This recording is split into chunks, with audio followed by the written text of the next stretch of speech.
السلام علیکم ورحمۃ اللہ وبرکاتہ۔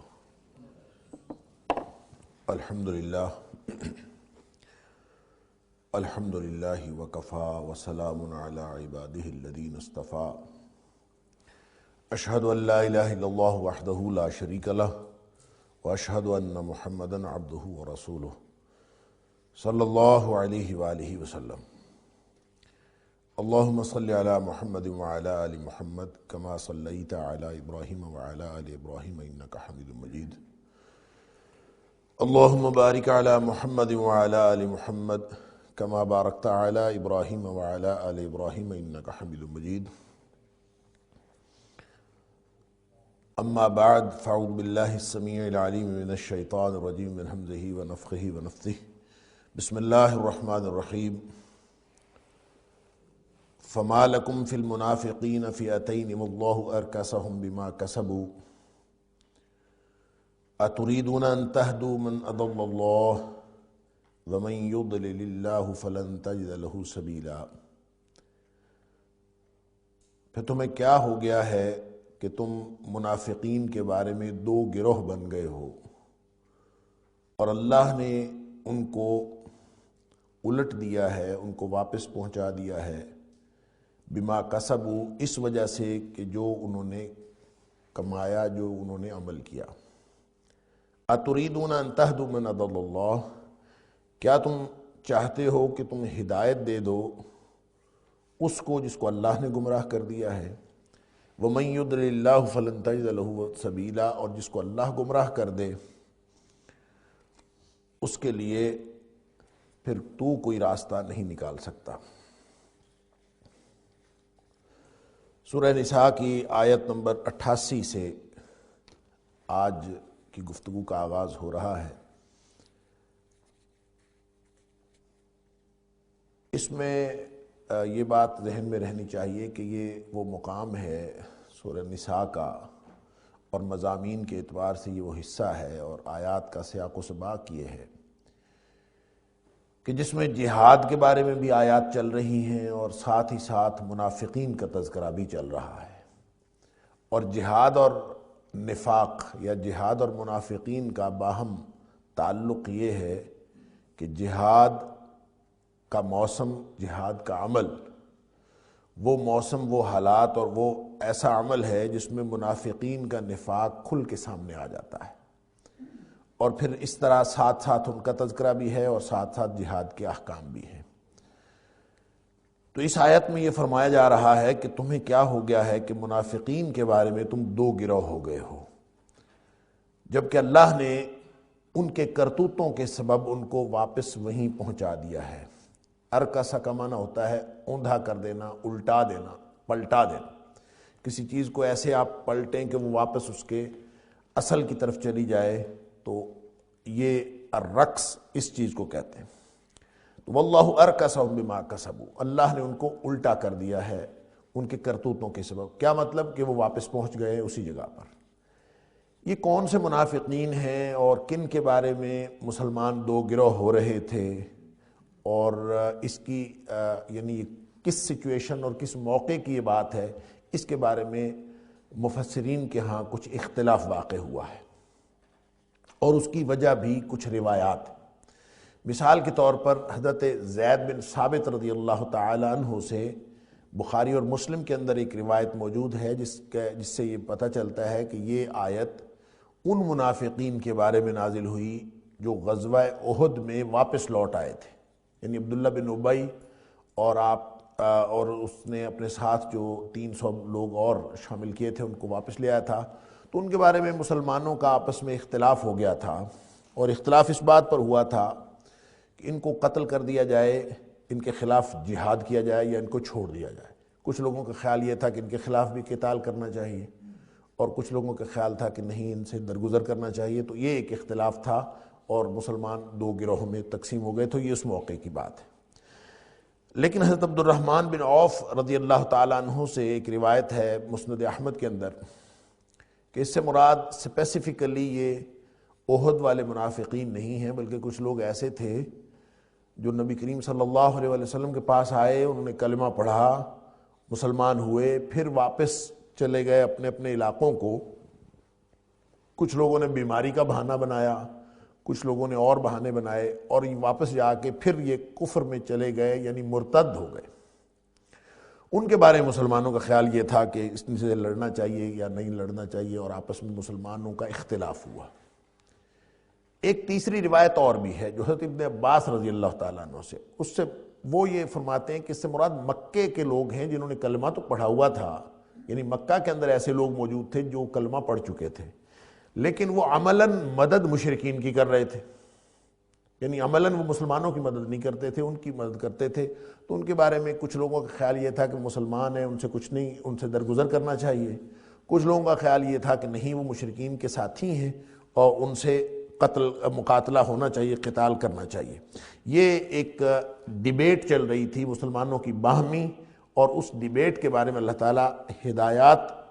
ارشاد فرما رہے ہیں کہ فما لکم فی المنافقین فئتین. یہ ہے تو یہ استفہام، یعنی یہ ایک استفسار ہے، ایک سوالیہ فکرہ ہے کہ تمہیں کیا ہو گیا ہے. تو اس کو کہتے ہیں استفہام انکاری،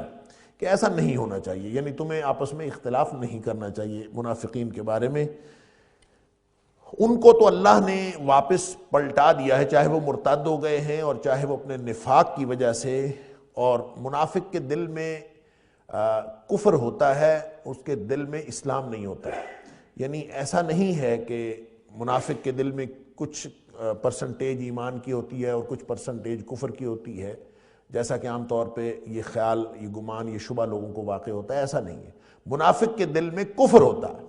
اور رتی بھر ایمان نہیں ہوتا. اور اگر یہ منافقین ہیں تو ظاہر ہے ان کے دل میں وہ کفر کی طرف پلٹ گئے ہیں، انہوں نے اسلام قبول کیا اور واپس کفر کی طرف پلٹ گئے. تو گویا واللہ ارکسہم بما کسبوا، ان کے کرتوتوں کے سبب اللہ نے ان کو واپس پلٹایا ہے اور یہ واپس چلے گئے. اس سے مراد یہ تینوں قسم کے، تینوں جو روایات ہیں، تینوں گروہ ہی مراد ہو سکتے ہیں، چاہے وہ احد سے واپس لوٹ جانے والے ہوں، چاہے وہ دیگر علاقوں کے رہنے والے جو اسلام قبول کرنے کے بعد واپس اپنے اپنے قبیلوں کو چلے گئے، یا پھر اس سے مراد مکے کے وہ لوگ ہوں جو کلمہ پڑھنے والے تھے. تینوں اس سے مراد ہو سکتے ہیں. اصل میں اہل ایمان کو اور مسلمانوں کو یہ ہدایات دی جا رہی ہیں کہ ان کے بارے میں کسی موقف کی وجہ سے آپس میں دو گروہ نہیں بننا، آپس میں کسی قسم کا اختلاف نہیں کرنا. اس لیے کہ وہ لوگ تو گمراہ ہیں اور گمراہ ہو گئے ہیں، اور جن کو اللہ نے گمراہ کر دیا ہو تم کیسے ہدایت دے سکتے ہو؟ اتریدون ان تہدوا من اضل اللہ، کیا تمہارا خیال یہ ہے کہ تم کوئی کاروائی کرو گے تو یہ لوگ ہدایت پا لیں گے اور ہدایت یافتہ ہو جائیں گے؟ یہ ایسا نہیں ہو سکتا. اللہ جس کو گمراہ کر دے آپ اس کے لیے کوئی راستہ نہیں نکال سکتے. اس کا مطلب یہ نہیں ہے کہ آپ کوئی کوشش نہ کریں، یا کسی کو تبلیغ نہیں کرنی چاہیے، یا کسی کو دین کی بات نہیں بتانی چاہیے. کوئی گمراہ ہو گیا ہے تو اس کو بات حربی ماحول کی ہو رہی ہے. کسی حربی ماحول میں جب آپ کے دشمن جو ہیں وہ آپ کے خلاف برسر پیکار ہوں اور کچھ لوگ مسلمانوں میں سے نکل کے جا کے ان کے ساتھ شامل ہو جائیں، تو ان کے لیے ہدایت کی فکر نہیں کرنی چاہیے، بلکہ مسلمانوں کو آپس میں اتحاد اور اتفاق قائم رکھنا چاہیے. یہ اصل میں ہدایت دی جا رہی ہے. وَدُّوا لَوْ تَكْفُرُونَ كَمَا كَفَرُوا فَتَكُونُونَ سَوَاءً. اب ان لوگوں نے جو حرکت کی ہے وہ تو یہ چاہتے ہیں کہ جس طرح کا کفر انہوں نے کیا ہے تم بھی اسی طرح کفر کرو، وہ یہ چاہتے ہیں. اور اصل میں یہ یہود کے بارے میں اور اہل کتاب کے بارے میں بھی کہا گیا ہے، اور مختلف مقامات پر کہ یہودی بھی یہ کرتے تھے، سورہ مائدہ کے اندر بھی ہے، اور منافقین بھی یہ کرتے تھے کہ وہ ایک وقت میں آ کے اسلام کا اعلان کر دیتے تھے اور بظاہر وہ مسلمانوں کے ساتھ ہوتے تھے، اور مشرکین بھی یہ اسٹریٹجی اپناتے تھے کہ آپ صبح اسلام کا اعلان کریں اور شام کو واپس کفر کی طرف پلٹ آئیں، شاید اس طرح سے مسلمان دل برداشتہ ہو جائیں اور یہ بھی کفر کی طرف آ جائیں. تو گویا لگتا ہے کہ یہ منافقین کا یہ طرز عمل بھی مسلمانوں کو ان کے ایمان سے برگشتہ کرنے کے لیے اور ایمان کو متزلزل کرنے کے لیے تھا. اور ظاہر ہے آدمی ڈی مورلائز ہو جاتا ہے، اور خاص طور پہ آپ اگر عبداللہ بن ابی کے اس اقدام کو ہی دیکھیں کہ 1000 لوگ لڑنے کے لیے جا رہے ہیں اور ایک بڑا دشمن سامنے 3000 کی تعداد میں آیا ہوا ہے، اس میں سے 300 لوگ واپس آ جائیں گے تو باقی 700 ڈی مورلائز تو ہوں گے نا. تو یہی اصل میں ان کا وَدُّوا لَوْ تَكْفُرُونَ كَمَا كَفَرُوا، جس طرح وہ خود کافر ہوئے اسی طرح وہ یہ چاہتے ہیں کہ تم بھی کافر ہو جاؤ، انکار کر لو، فَتَكُونُونَ سَوَاءً، اور تم سب برابر ہو جاؤ. وہ یہ چاہتے. فلا تتخذوا منهم اولیاء حتی یہاجروا فی سبیل اللہ۔ اب دیکھیں یہ مختلف علاقوں کی بات ہو رہی تھی، اب اس میں یہ اسپیسیفائی ہو گیا کہ اس سے مراد وہ لوگ ہیں جو یا تو مختلف قبائل میں واپس جا کے بیٹھ گئے ہیں، اور یا پھر یہ وہ لوگ ہیں جو مکے کے اندر موجود ہیں اور اسلام کا اظہار کرتے ہیں، ہجرت نہیں کرتے۔ تو یہاں پھر اسلام کی اس کے ثبوت کے طور پر ہجرت کو ضروری قرار دیا گیا ہے، لہذا آپ کا ان کے ساتھ کوئی تعلق نہیں ہے۔ فلا تتخذوا منهم اولیاء، آپ ان سے کسی کو دوست نہ رکھیں، کوئی آپ کا ساتھی نہیں ہے، حتی یہاجروا فی سبیل اللہ، جب تک کہ وہ اللہ کے راستے میں ہجرت نہ کریں۔ تو یہاں جو ہجرت نہیں کرتا، یہ اس کا مطلب یہ ہے کہ وہ حالت کفر میں ہے، اور جو ہجرت کرے گا تو ہجرت مترادف ٹھہری اسلام کے۔ تو بعض اوقات ایسی صورتحال ہو جاتی ہے کہ آگے بھی ہجرت کا ذکر آئے گا، اور اس چیز کو اللہ تعالیٰ نے تاکیداً بیان فرمایا ہے کہ ہجرت کو اللہ تعالیٰ نے اسلام کے مترادف قرار دیا، اور جو لوگ ہجرت نہیں کر رہے تھے یہ بات کفر کے مترادف قرار پائی۔ فَإِن تَوَلَّوْا فَخُذُوهُمْ وَاقْتُلُوهُمْ حَيْثُ وَجَدتُّمُوهُمْ، اگر وہ نہیں مانتے فَخُذُوهُمْ، پھر پکڑو ان کو، وَاقْتُلُوهُمْ، ان کو قتل کرو، حَيْثُ وَجَدتُّمُوهُمْ، یعنی اب کوئی موقع آئے اگر وہ نہیں آتے، اہل کفر کے ساتھ رہنا چاہتے ہیں، اور اہل کفر کو اپنی امداد، اپنے فکری صلاحیتیں اور اپنی جسمانی صلاحیتیں انہوں نے اہل کفر کے لیے رکھی ہوئی ہیں، اور انہی کے ساتھ رہتے ہیں، تو پھر آپ ان کو انہی کے ساتھ ہی تصور کریں، اور جب کبھی موقع ملے تو ان کے خلاف آپ نے قتال کرنا ہے، جب بھی جہاں بھی آپ اس کو پائیں۔ وَلَا تَتَّخِذُوا مِنْهُمْ وَلِيًّا وَلَا نَصِيرًا، اور کبھی بھی وہ آپ کی مدد کرنا چاہیں تو آپ ان کی مدد نہ لیں، اس لیے کہ یہ لوگ آپ کے دشمن ہیں اصل میں۔ فَلَا تَتَّخِذُوا مِنْهُمْ وَلَا تَتَّخِذُوا مِنْهُمْ وَلِيًّا وَلَا نَصِيرًا، نہ تو مددگار اور نہ ہی کوئی کارساز۔ یہ آپ کے ساتھ اس کے دو معنی ہو سکتے ہیں، ایک تو یہ کہ کبھی وہ مدد کرنا چاہیں تو کسی بھی طرح کی ان سے مدد نہ لیں، کیونکہ اس کی مدد میں کے اندر دھوکہ ہوگا، اور یہ لوگ اصل میں آپ کے ساتھی نہیں ہیں۔ اور دوسری بات یہ ہو سکتی ہے کہ یہ ایک امر واقعہ کے طور پر بتایا جا رہا ہے، یہ نہیں ہے، بلکہ یہ امر واقعہ ہے کہ نہ تو وہ آپ کے کارساز ہو سکتے ہیں، نہ ہی آپ کے مددگار ہو سکتے ہیں۔ امر واقعہ کو اسلوب نہیں میں بیان کیا گیا ہے، دونوں باتیں ہو سکتی ہیں۔ وَلَا تَتَّخِذُوا مِنْهُمْ وَلِيًّا وَلَا نَصِيرًا، آپ ان سے کسی قسم کی مدد کی اور دوستی کی توقع نہ رکھیں۔ إِلَّا الَّذِينَ يَصِلُونَ إِلَىٰ قَوْمٍ بَيْنَكُمْ وَبَيْنَهُمْ مِيثَاقٌ۔ اب یہ چونکہ مقاتلے کی بات ہو رہی تھی کہ آپ نے ان کے خلاف اٹھ کے قتال کرنا ہے، اور اجازت مل رہی ہے کہ جو منافق واپس اہل کفر کے ساتھ جا کے مل گئے ہیں ان کے خلاف قتال کی اجازت ہے، اور آپ نے ان سے لڑنا ہے۔ اب کچھ استثناء ذکر کیے جا رہے ہیں، لیکن ایسا ہو سکتا ہے کہ کچھ لوگ جو واپس اپنے قبائل کی طرف چلے گئے ہوں، لیکن آپ نے ان کے خلاف لڑائی نہیں کرنی۔ یہ کون ہے؟ فرمایا إِلَّا الَّذِينَ يَصِلُونَ، ایک تو وہ جو جا ملتے ہیں اِلَىٰ قَوْمٍ، کسی ایسی قوم کے ساتھ، بَيْنَكُمْ وَبَيْنَهُمْ مِيثَاقٌ، آپ کا اور اس قوم کا معاہدہ ہے آپس میں، اور اس معاہدے کی وجہ سے آپ ان کے ساتھ جو بھی جا کے ملے گا آپ اس سے لڑائی اور جنگ نہیں کر سکتے۔ یہ ایک جنرل اصول اسلام نے دیا، اور معاہدہ حدیبیہ میں بھی یہ بات شامل تھی کہ فریقین میں سے جو بھی حلیف کسی کا تھا وہ بھی معاہدے میں شامل تصور کیا جاتا تھا، کہ اگر مسلمانوں کا کوئی حلیف ہے تو وہ مسلمانوں کی طرف سے معاہدے میں شامل تصور کیا گیا، اگر کفار کا کوئی حلیف ہے تو وہ اس کے اندر شامل تصور کیا گیا۔ اسی وجہ سے جو معاہدہ حدیبیہ ٹوٹا ہے، اور معاہدہ حدیبیہ ٹوٹنے کی وجہ بھی یہ تھی کہ حلیف قبائل سے لڑے تھے، یعنی مسلمانوں کی مشرکین کے ساتھ کوئی جنگ نہیں ہوئی تھی، اور مسلمانوں نے یا مشرکین نے خود ایسی کوئی حرکت نہیں کی تھی، بلکہ حلیف قبائل کا معاملہ حلیف قبائل کے ساتھ ہوا تھا، جس کی بنیاد پر یہ معاہدہ ٹوٹ گیا۔ تو اس کا مطلب یہ ہوا کہ اسی جنرل اصول کے تحت جو شخص کسی معاہد قوم سے ہو، کسی کے ساتھ اس کا تعلق اتصال ہے، اصل میں یصلون لفظ ہے، یصلون، وہ اس کے ساتھ جا کے مل جاتے ہیں۔ اب یہ مل جانے کے بارے میں بعض لوگوں کا خیال یہ ہے، بعض مفسرین نے یہ لکھا ہے کہ آپ کا اور کسی قوم کا معاہدہ ہو، اور آپ کے دشمن یا منافقین ان لوگوں کے ساتھ جا کے مل جائیں جو آپ کے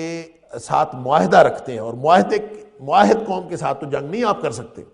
اور جن کا ان کے ساتھ جا کے معاہدہ ہو گیا یا ان کے حلیف بن گئے تو آپ ان کے ساتھ بھی جنگ نہیں کریں گے۔ یہ اتصال کس قسم کا ہے؟ بعض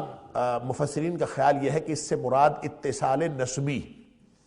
اتصال نسبی کا مطلب یہ ہے کہ رشتہ داری ہو ان کا، یعنی وہ لوگ ایسے گروپ سے تعلق رکھتے ہوں یا ایسی قوم سے تعلق رکھتے ہوں جن کے ساتھ ان کی رشتہ داریاں، تو رشتہ داریاں ہوں تو آپ ان کے ساتھ نہیں لڑیں گے۔ یہ مفہوم بالکل غلط ہے، اگر کسی مفسر نے لکھا بھی ہو تو یہ مفہوم یہاں سے نہیں نکلتا، اس لیے کہ نسب جو ہے، رشتہ داری، وہ کسی بھی بنیاد پر جنگ کو مانے نہیں ہے، یعنی رشتہ داری کی بنیاد پر آپ جنگ سے رک نہیں سکتے۔ اس سے مراد اتصال نسبی نہیں ہے بلکہ اتصال عملی ہے کہ عملی طور پر آپ جا کے ان کے ساتھ مل جائیں۔ تو جو کسی قوم کے ساتھ مل جاتا ہے وہ چاہے رشتہ دار ہو اور چاہے غیر رشتہ دار ہو، اگر معاہد قوم کے ساتھ مل گیا ہے تو پھر مسلمانوں کو اس بات کی اجازت نہیں ہے کہ جس قوم کے ساتھ آپ کا معاہدہ ہو کہ ہم جنگ نہیں کریں گے، ان کے ساتھ اگر کوئی مل گیا ہے تو پھر آپ ان کے ساتھ جنگ نہیں کریں گے۔ او یا یعنی ایک اور استثناء ہے، جاؤکم حسرت صدورہم ان یقاتلوکم او یقاتلوا قومہم، یا پھر ایسے منافقین ہوں کہ ہیں تو وہ منافقین لیکن وہ جنگ سے ہاتھ کھینچے ہوئے ہیں، حسرت صدورہم، ان کے دل جو ہیں وہ محصور ہو چکے ہیں، یعنی ان کے دل تنگ پڑ گئے ہیں اس بات سے، ان یقاتلوکم، نہ تو وہ تمہارے خلاف لڑتے ہیں، او یقاتلوا قومہم، نہ وہ اپنی قوم کے خلاف لڑتے، یعنی وہ جنگ سے ویسے ہی دستبردار ہو گئے ہیں، وہ کسی سے بھی نہیں لڑتے، وہ جنگ میں حصہ ہی نہیں لیتے، نہ وہ تمہاری طرف سے اپنی قوم کے خلاف لڑ سکتے ہیں اور نہ ہی وہ اپنی قوم کی طرف سے تمہارے خلاف لڑتے ہیں، بلکہ وہ جنگ سے دستبردار ہو کے الگ بیٹھ رہتے ہیں، اگرچہ وہ منافقین ہوں، اگرچہ وہ کفار کے ساتھی ہوں، لیکن جب وہ حربی نہیں ہیں، وہ لڑتے نہیں ہیں، تو آپ نے ان کے خلاف لڑنا نہیں۔ یہ بھی ایک اصول بتا دیا کہ ان یقات حسرت صدورہم، جو لوگ ایسے جاؤکم، تمہارے پاس آ گئے ہیں، لیکن یہ ہیں کیسے کہ نہ یہ تمہارے خلاف لڑتے ہیں اور نہ ہی تمہارے حق میں لڑتے ہیں، تو ان کے خلاف بھی لڑائی نہیں کرنی۔ وجہ کیا ہے؟ آگے اللہ تعالیٰ نے اس کی وضاحت فرمائی، وَلَوْ شَاءَ اللَّهُ لَسَلَّطَهُمْ عَلَيْكُمْ فَلَقَاتَلُوكُمْ، اگر اللہ چاہتا تو یہ بھی دشمن کے دست و بازو بن کر تمہارے خلاف لڑ رہے ہوتے۔ وَلَوْ شَاءَ اللَّهُ، اور اگر اللہ چاہتا، لَسَلَّطَهُمْ عَلَيْكُمْ، تو اللہ تعالیٰ تمہارے اوپر ان کو مسلط کر دیتا، وَلَقَاتَلُوكُمْ، اور یقیناً وہ تمہارے خلاف لڑتے، کیونکہ اصل میں تو یہ کافر ہیں، اصل میں تو ان کے دل کفر کے ساتھ دھڑکتے ہیں، تو یہ اگر ان کے ساتھ ملتے تو ان کی قوت کے اندر اضافہ ہوتا اور مسلمانوں کے لیے مشکلات پیدا ہونے میں اضافہ ہوتا۔ تو اب اگر وہ لوگ نہیں لڑ رہے تو یہ اللہ کا کرم ہے کہ وہ لوگ نہیں لڑ رہے، تو اس بنیاد پر آپ نے بھی ان کے ساتھ لڑائی نہیں کرنی۔ فَإِنِ اعْتَزَلُوكُمْ فَلَمْ يُقَاتِلُوكُمْ وَأَلْقَوْا إِلَيْكُمُ السَّلَمَ، اب دیکھیں اگر انہوں نے چھوڑ دیا ہے، جنگ سے دستبرداری کا اعلان کر دیا ہے، اعْتَزَلُوكُمْ، اگر وہ تم سے کنارہ کش ہو گئے ہیں، فَلَمْ يُقَاتِلُوكُمْ، اور تم سے نہیں لڑتے، تو یہ اللہ کا کرم ہے، یہ بڑی اچھی بات ہے کہ اگر کوئی کافر ہونے کے باوجود اور کافروں کے دست و بازو بن سکنے کا موقع ہونے کے باوجود وہ الگ ہو جاتے ہیں اور آپ سے نہیں لڑتے، وَأَلْقَوْا إِلَيْكُمُ السَّلَامَ، اور آپ کی طرف صلح کا پیغام بھیجتے ہیں، امن و آشتی کا پیغام بھیجتے ہیں، وَأَلْقَوْا إِلَيْكُمُ السَّلَامَ، آپ کی طرف وہ صلح کا ہاتھ بڑھاتے ہیں، فما جعل اللہ لکم علیہن سبیلا، تو اللہ نے تو آپ کے اوپر کوئی ایسی بات نہیں بنائی کہ آپ ان کی طرف کوئی راستہ نکال لیں، یعنی ان کے ساتھ خام خواہ لڑنا ہے، تو یہ کام نہیں کرنا آپ نے۔ ستجدون آخرین یریدون ان یامنوکم ویامنوا قومہم، اب یہ ایک اور گروہ کی بات ہو رہی ہے، یہ استثناء ہوا ان لوگوں سے نہیں لڑنا جن کے ساتھ معاہدہ ہے، اور معاہد قوم کے ساتھ جو لوگ مل گئے ہیں ان کے ساتھ بھی نہیں لڑنا، ان سے بھی نہیں لڑنا جو جنگ سے کنارہ کش ہو گئے ہیں۔ اور اب ایک اور گروپ ہے، ستجدونا، یقیناً آپ عنقریب آپ پاؤ گے، آخرینا، کچھ دوسرے لوگ، یریدونا، جو یہ چاہتے ہیں، یامنوکم، کہ وہ تمہاری طرف سے بھی بے خوف رہیں، امن سے رہیں، ویامنوا قومہم، اور وہ اپنی قوم کی طرف سے بھی امن میں رہیں، وہ یہ چاہتے ہیں، یعنی نہ ادھر لڑائی ہو نہ ادھر لڑائی ہو، بے خوف ہو کے وہ لڑیں، وہ ادھر سے بھی امن میں رہنا چاہتے ہیں، آپ کی طرف سے بھی امن میں رہنا چاہتے ہیں۔ گویا بظاہر یہ انہی کی طرح کے لگ رہے ہیں، یہ جو اوپر جن کا ذکر ہوا ہے بظاہر یہ انہی کی طرح کے، لیکن یہ لوگ درست نہیں ہیں، یہ لوگ فتنہ پرور لوگ ہیں، اور یہ لوگ مطلب براری کے لیے اور اپنے خاص مادی مفادات کے لیے یہ اس طرح کی کیفیت رکھتے ہیں کہ ان کی طرف سے بھی یہ امن میں رہنا چاہتے ہیں، آپ کی طرف سے بھی امن میں رہنا چاہتے ہیں۔ یہ حقیقت میں جنگ سے جی چرانے والے نہیں ہیں، یہ صرف وقتی فائدے کے لیے یہ کر رہے ہیں، یہ کوئی گروپ ایسا بھی تو ہو سکتا ہے۔ کلما ردوا الی الفتنۃ ارکسوا فیہا، جب بھی کبھی یہ فتنے کی طرف لوٹائے جائیں یا بلائے جائیں، ان کو بلایا جائے کہ ادھر آؤ موقع آ گیا ہے، ارکسوا فیہا، یہ فوراً الٹ جاتے ہیں اس میں، فوراً پلٹ جاتے ہیں اس میں۔ فتنہ سے مراد جنگ بھی ہو سکتی ہے یہاں، اور فتنہ سے مراد شرک بھی ہو سکتا ہے، اس لیے کہ فتنے سے مراد دونوں ہیں، شرک بھی اور جنگ بھی۔ تو جب کبھی ان کو یہ ویسے بظاہر یہ نیوٹرل نظر آتے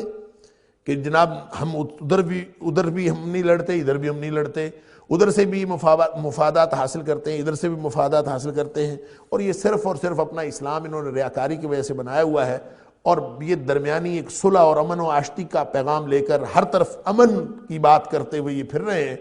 حقیقت میں موقع کی تلاش میں ہوتے ہیں۔ جب بھی ان کو موقع ملتا ہے تو یہ فوراً واپس پلٹ جاتے ہیں، لڑائی کا موقع ملے تو لڑنے پر تیار ہیں،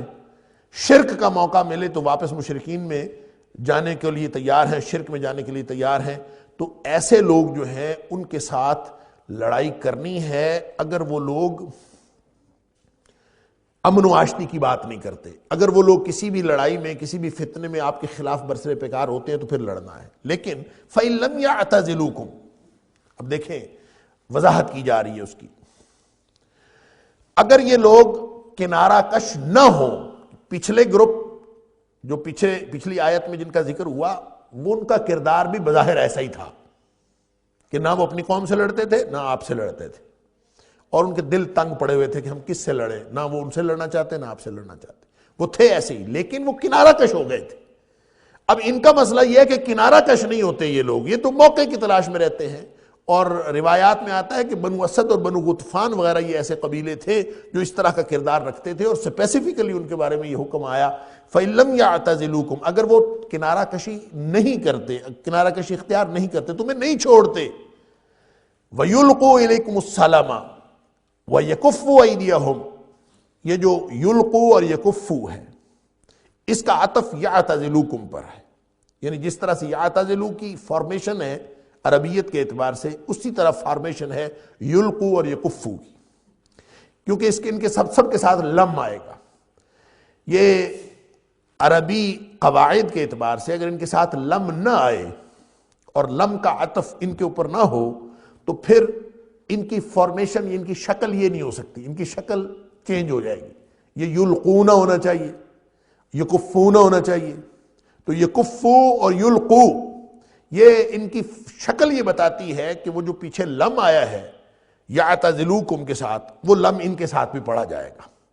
لہذا لم یعتزلوکم، اگر یہ ایسی اسٹریٹجی اختیار کریں کہ یہ کنارہ کش نہیں ہوئے، وَيُلْقُوا إِلَيْكُمُ السَّلَامَ، اس کے ساتھ بھی ہم لم پڑھیں گے، یعنی انہوں نے آپ کی طرف کوئی صلح کا، سلامتی کا پیغام بھی نہیں بھیجا اور صلح کا ہاتھ بھی نہیں بڑھایا، وَيَكُفُّوا أَيْدِيَهُمْ، اس کے ساتھ بھی لم پڑھیں گے، یعنی انہوں نے اپنے ہاتھ بھی تم سے نہیں روکے، یعنی آپ کے خلاف، مسلمانوں کے خلاف ریشہ دوانیوں میں بھی یہ شامل ہیں اور یہ رکے نہیں ہیں۔ فَخُذُوهُمْ وَاقْتُلُوهُمْ حَيْثُ ثَقِفْتُمُوهُمْ، وہی بات جو پیچھے اصل منافقوں کے ساتھ تھی کہ جو مسلمانوں کے خلاف برسر پیکار ہیں، فرمایا اسی طرح جیسے دیگر کفار سے لڑائی ہے ان کے ساتھ بھی لڑنا ہے۔ فَخُذُوهُمْ وَاقْتُلُوهُمْ حَيْثُ ثَقِفْتُمُوهُمْ، پس تم ان کو پکڑو اور ان کو قتل کرو، جب جہاں بھی تم ان کو پاؤ ان کو پکڑو اور قتل کرو۔ اب اس کا مطلب یہ ہوا کہ بظاہر صرف نیوٹرل رہنے کی پالیسی کا اعلان کرنا یہ ان کو جنگ سے مامون نہیں کرتا اور جہاد سے ان کو مامون نہیں کرتا۔ ان کو مامون اس وقت سمجھا جا سکتا ہے اگر وہ واقعتاً جنگ سے کنارہ کشی اختیار کریں، اگر وہ موقع کی تلاش میں ہوں تو ایسے لوگوں کے ساتھ یہ نہیں کرنا۔ وَأُولَٰئِكَ جَعَلْنَا لَكُمْ عَلَيْهِمْ سُلْطَانًا مُبِينًا، پیچھے یہ کہا گیا تھا پچھلی آیت میں، وہ ہاں بھی نیوٹریلٹی کی بات تھی اور ایسے ہی لوگوں کی بات تھی جو دونوں قوموں سے نہیں لڑنا چاہتے، وہاں فرمایا تھا کہ چونکہ وہ صلح کا ہاتھ بڑھاتے ہیں، کنارہ کش ہوتے ہیں جنگ سے، فَمَا جَعَلَ اللَّهُ لَكُمْ عَلَيْهِمْ سَبِيلًا، اللہ نے تمہارے لیے کوئی راستہ، گنجائش نہیں رکھی کہ تم ان کے ساتھ لڑو۔ یہاں فرمایا اولئک جعلنا لکم علیہم سلطانا مبینا، یہ وہ لوگ ہیں جن کے لیے جعلنا ہم نے بنایا ہے، لکم تمہارے لیے، علیہم ان کے اوپر، سلطانا مبینا، واضح دلیل تمہیں مل گئی، واضح دلیل تمہیں مل گئی کہ ان کے خلاف تم نے لڑنا ہے۔ اب چونکہ لڑائی کی بات ہے اور حربی ماحول میں جہاں جنگ کا ماحول ہو تو وہاں تو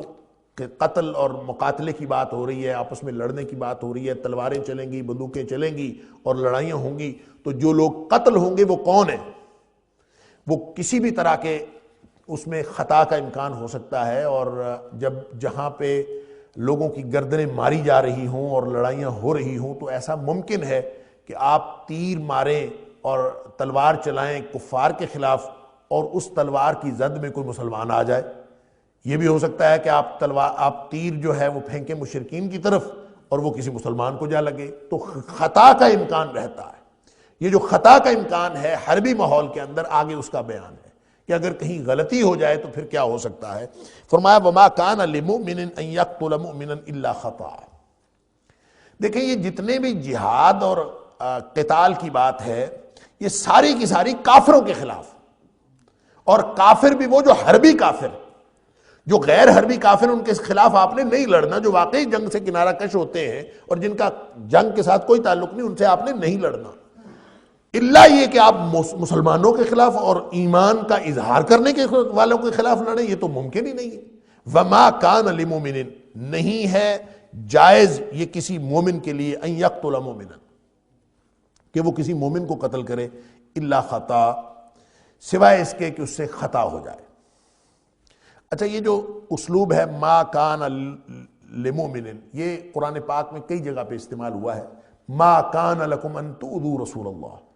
تمہارے لیے یہ جائز نہیں ہے کہ تم رسول اللہ صلی اللہ علیہ وسلم کو تکلیف دو، ایسا نہیں ہونا چاہیے. اب یہ جو نہیں ہونا چاہیے ہے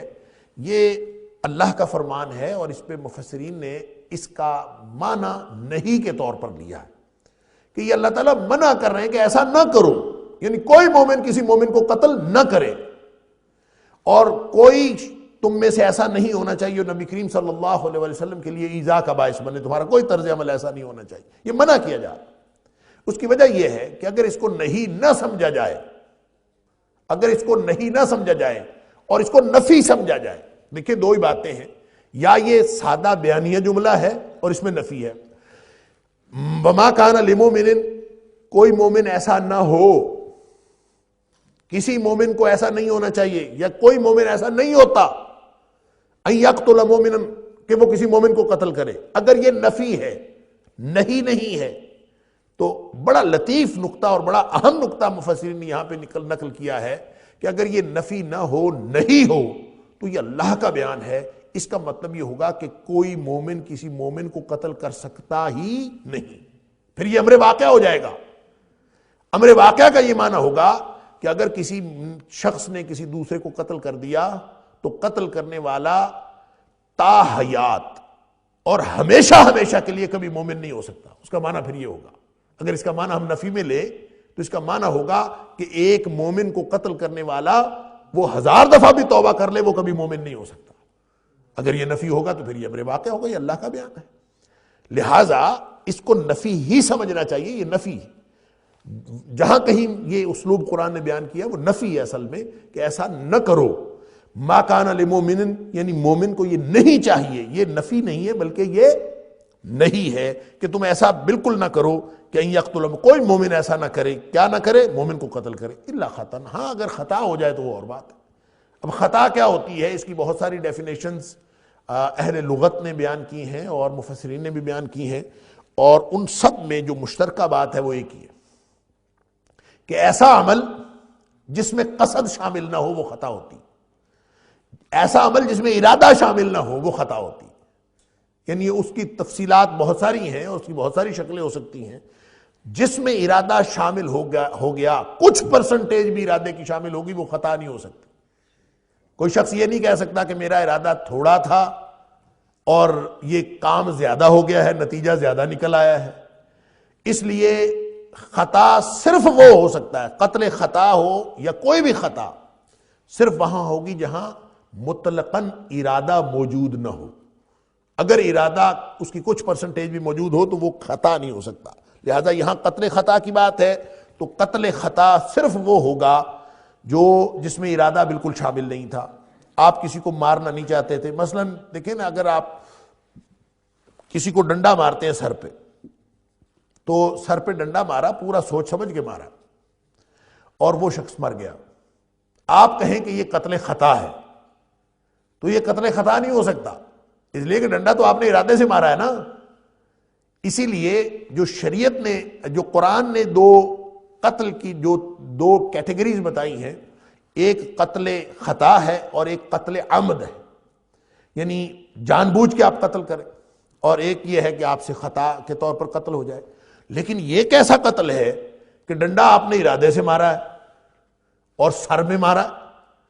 اور وہ آدمی مر گیا ہے، تو پھر یہ قتل خطا ہوگا یا قتل عمد ہوگا؟ ظاہر ہے قتل خطا نہیں ہے، آپ کا ارادہ شامل تھا، ڈنڈا آپ نے ارادے کے ساتھ مارا۔ تو اگر آپ نے